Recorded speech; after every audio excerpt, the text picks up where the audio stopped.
which includes, well, I got to turn that to the other.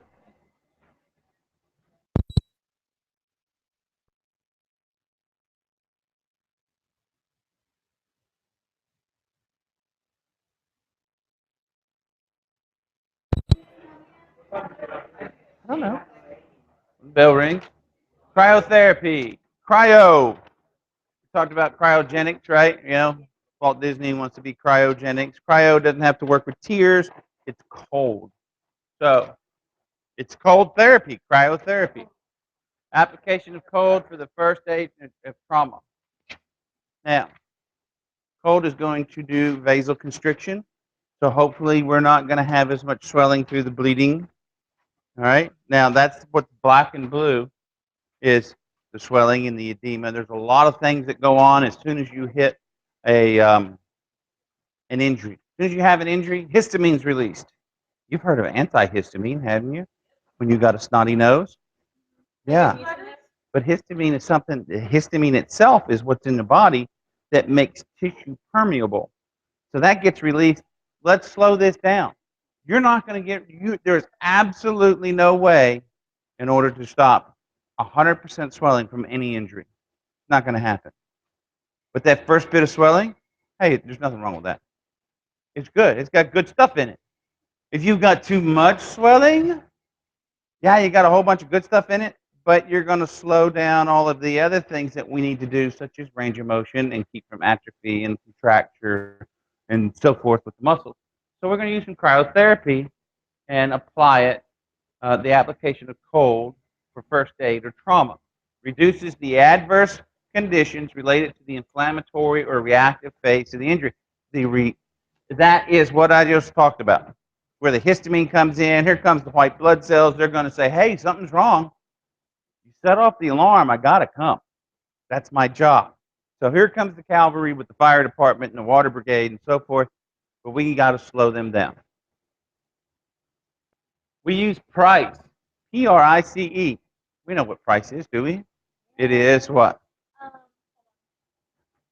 okay, I know, I don't remember the P, but that I compress elevation.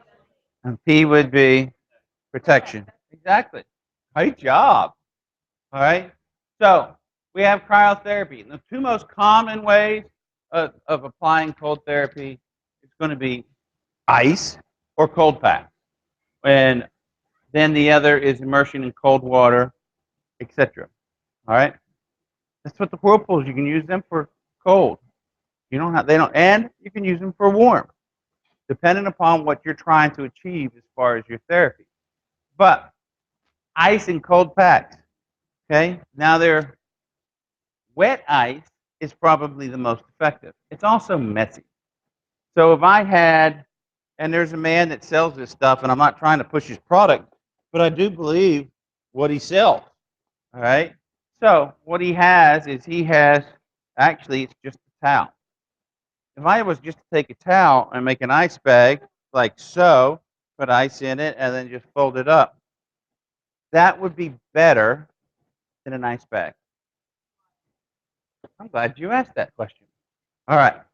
So everybody gets iced tea, right? Where's the ice go? In the cup. Then you put the tea in, and the ice ends up where? At the top. So if I'm putting, so what's colder, liquid or ice? Ice is colder. So it's warmer. The tea at the bottom is warmer than the ice at the top. So think about this. I make an ice bag, right? I put it on something that's 98.6 degrees. What's happening to the ice? It's melting and it's turning back to water. And then the ice actually is floating on the water on the bag. And so it's actually, this top would actually be warm. If I put it in like a towel or this thing that he has, it's essentially a towel. And he has a long towel like so, and then he sews on some waterproof things, and then you just wrap it on. So the ice melts. Where does it go? It just drips through. So you make a mess, but the ice is always there on you. So that's why I like the wet ice feel. We're not going to go out and see it, but and then also on the other thing is the chemical packs. You see them, right? The little white deal. You crush them, and then they turn real cold. Well, because they're chemicals instead of water, they might actually get colder than ice. So you got to be careful with those. And so with those, I certainly would have a barrier between the skin.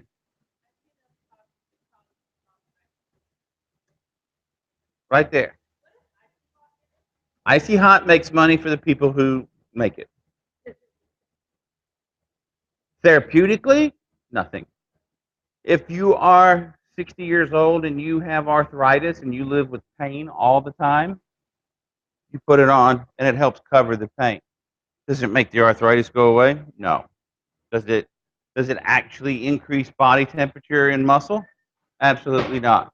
Does it do anything therapeutic to take care of muscle strains, sprains, etc.? No. All it does is it irritates the skin with the menthol to where the skin feels like it's warm, but the skin temperature never gets any hotter. So icy hot, why do they make it? To make money.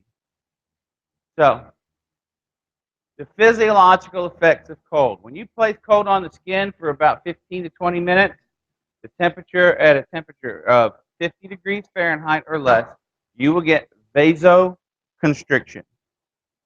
Right? Vaso is capillaries, your vascular system. Right? So that's where you get vaso because it's vascular. And constriction, it's getting smaller. It's holding it back. All right. Now, I know this part will be on your test. It says, if you leave it on longer, all right, the engineer that built us said, we can't have somebody be silly and freezing their arm off. So what we're going to do is we're going to let the cells talk to each other. You get what's called hunting response. All right? So you get to about 30 minutes, then there's an intermittent period of vasodilation, which occurs for 4 to 6 minutes, and this is known as hunting. Now, what the body's done is it said, well, I'm tired of being just the only place in the body cold. You know, you put it on your arm, and the arm reaches over and says, yo, Mr. Wrist, you cold down there? Nope, it's nice and toasty. Mr. Elbow, are you cold over there? No, I'm rather comfortable.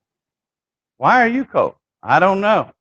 Well, you get vasoconstriction turned into vasodilation, and now you're recruiting all the blood back to the injured area. So we try to minimize the swelling, and then if you leave it on too long, you actually reverse the process. And it's called hunting response. It's a reaction against tissue damage from too much cold exposure. The other thing is that's only going to last, like it says, 4 to 6 minutes. So if you're on there, just a true story, if this girl, her knee was bothering her, she played volleyball, and so they didn't have their athletic trainer yet because I was on my way. And so a coach gave her ice, didn't give her directions. So you've always got to give directions. No matter how simple it is, you've got to give directions. And so they said, here's some ice. Well, some people get to thinking, like, if a little bit of something's good, a whole lot more is better. And she put this on her knee, on the outside of her knee, and then went to sleep. And the very next day, she got up, and she got out of bed, and she fell. And she fell because, you ever see somebody with stroke walk, with drop foot, where they can't pick their foot up, so they have to kick it out? That's what she had. She had frozen the nerve that picks her foot up and palsied it. She was out for 2 months. And she never, ever got to 100% of her strength back and always had to have her ankle taped in a special way to make sure that it helped keep her up. But that made her a worse volleyball player because if I'm hoping to keep her foot up, right, that's limiting her from pushing down, and that's what you got to do to jump. So 20 minutes, no more. I always say 20 minutes on, off for an hour. Got it? Good. Cold lowers the metabolic rate and produces vasoconstriction, and the swelling will be reduced in an acute inflammatory response, which acute means not that it's really cute, it's brand new.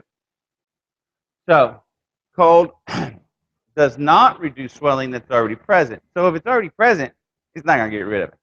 Body's going to have to do his job, pull it out, take it to lymph nodes, and put it in the trash truck and all that fun stuff. We had a guy, he would hit his elbow and his bursa would get really swollen. And it would be really sore after football practice. And so finally the doctor decided, well, you know what? We'll aspirate it. We'll drain his elbow of this fluid. Doesn't hurt. All right. So meanwhile, we're waiting for the doctor. He's actually showing up. He calls. He says, I'll be late. Blah, blah, blah. Well, the athlete is complaining that my elbow hurts, so we put an ice bag on it. Right? So the doctor gets there, he pulls his needle out, has it all sterile, and he cleans up the elbow, and then he puts the needle in. He's trying to pull out this synovial fluid out of this bursa, and he pulls, and nothing came out. Yeah, it turned to jello. And that's what happens to that swelling if you put that swelling on. It's not like it's going to dissipate. It won't dissipate until it finally quits having that inflammatory response, and we can heat it up. And we can either push it out with massage, we can push it out with some of the other therapies. We use gravity. That's why we use elevation. Yeah. So cold decreases the free nerve endings excitability as well as the excitability of peripheral nerve. Analgesia. All right, that's a key word. What's analgesia? You see it on Bayer aspirin. Bayer analgesia. What's aspirin? Huh? What? Get rid of exactly ice. You put ice on something, you quit hurting, right? That's what it is. Analgesia is a pain reliever. So the analgesia is caused by a raise in the nerve threshold. So everything's there. You just raise your threshold up when you put ice on it. Now there's three phases of ice. One, it hurts. That's a really short phase. Okay? Two, well, actually, one, it's cold because you feel the cold. Then it aches, hurts, and that's the shortest phase. And then it goes numb.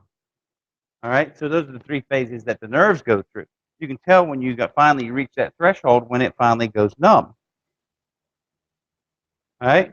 Cold in general is more penetrating than heat. Once a muscle has been now, and think of this.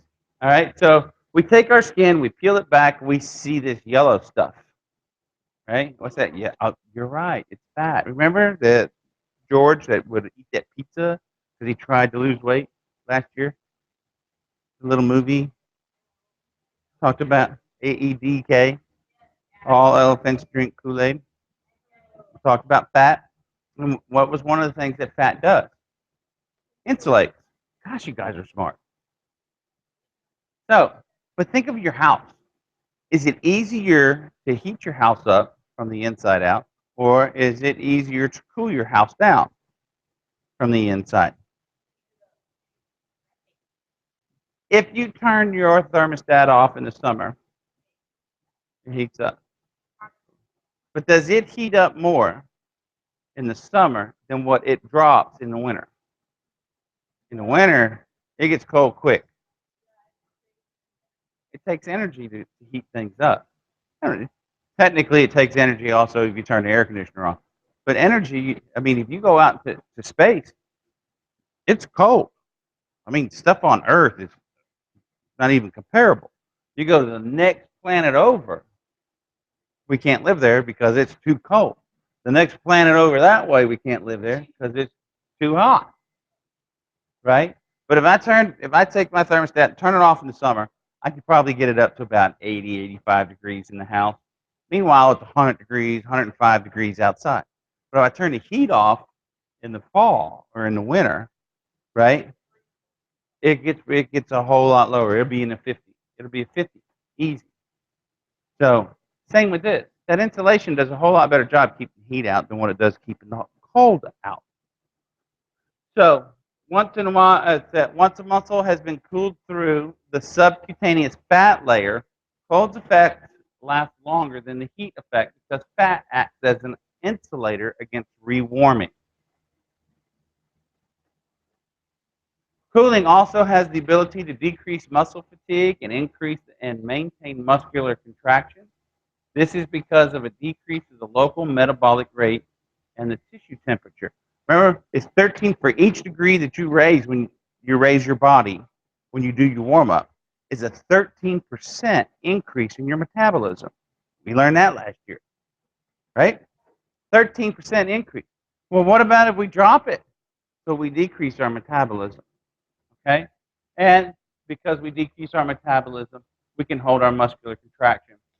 Also, if you need to do range of motion exercises, let's say I've got that bursitis on my elbow, but I need to really start getting the range of motion, but it hurts too much, let's put it in a cold whirlpool, and once we get to that threshold, now we can move it without having that pain. All right, considerations for cold application. Some individuals are allergic to cold and react in hives and have joint pain and swelling. Right? Raynaud's phenomenon is a condition, and this is different, is a condition that causes vasospasm and the digital, as far as your fingers or your toes, the digital arteries, they go crazy, and it can last for hours, and it can cause tissue death. The early signs are attacks of intermittent skin blanching. They turn like dead person color. Okay? They turn like a gray, like a nothing's there. Because it's not. The arteries in your fingers, they just boom, shut off. All right? And we got a really cool video we're going to show you. The early signs of the attack are intermittent skin blanching and cyanosis of the fingers and toes. The skin is then the skin, once it starts to warm up, it starts to get hot and red. And then it finally returns to its normal color. All right? Pain is uncommon, but numbness, tingling, and burning may occur during and shortly after the attack. So I found this picture. All right? It gets weird looking color, and then you get it cut off, then it turns purple, and then it returns here to reddish, and then it returns back to your normal skin. All right? So let's see.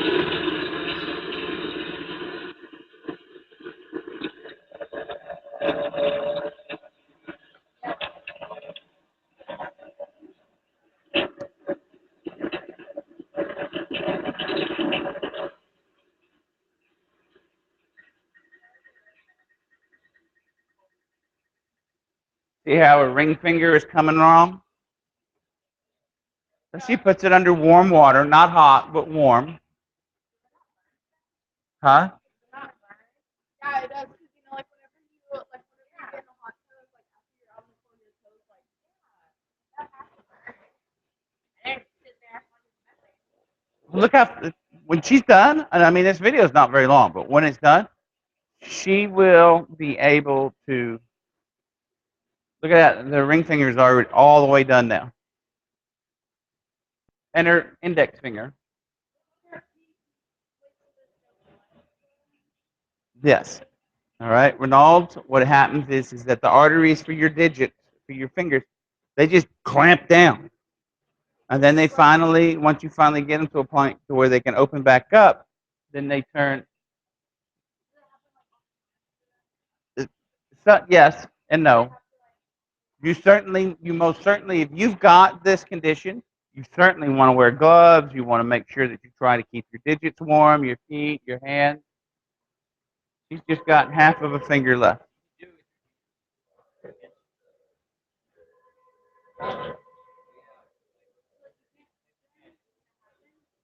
Excuse me? Yes.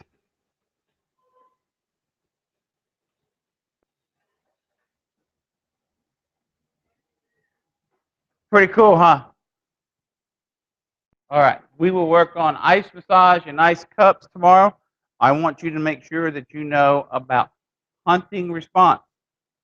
Study hunting response for tomorrow because Friday's the end of the thingy or whatever. What do you call that? Well, it's not the whole grading period, but it's grade check. So Sure you understand hunting response, so we're going to get a quiz tomorrow.